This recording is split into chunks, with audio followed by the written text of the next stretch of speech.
ദേശീയപാത നിർമ്മാണത്തിലെ അശാസ്ത്രീയത ജനപ്രതിനിധികൾ നേരത്തെ തന്നെ ചൂണ്ടിക്കാട്ടിയതെന്ന് രേഖകൾ. കെ രാഘവൻ എം പി കേന്ദ്രമന്ത്രി നിതിൻ ഗഡ്കരിക്ക് കൂരിയാട് തന്നെ ചൂണ്ടിക്കാട്ടിയാണ് നിവേദനം നൽകിയത്.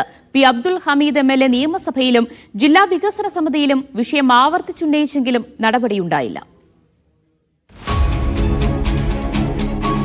2024 ജൂലൈയിലാണ് കെ രാഘവൻ MP കേന്ദ്ര ഉപരിതല ഗതാഗത വകുപ്പ് മന്ത്രി നിതിൻ ഗഡ്കരിയെ നേരിൽ കണ്ട് നിവേദനം നൽകുന്നത്. കൂരിയാട് ഉൾപ്പെടെ അപകട സാധ്യതയുള്ള പ്രദേശങ്ങളെ എടുത്തു പറഞ്ഞാണ് നിർമ്മാണത്തിലെ അശാസ്ത്രീയത ബോധിപ്പിച്ചത്. 2022 സെപ്റ്റംബറിലും 2023 ജൂലൈയിലും വള്ളിക്കുന്ന് MLA അബ്ദുൽ ഹമീദ് നിയമസഭയിൽ വിഷയം ഉന്നയിച്ചു.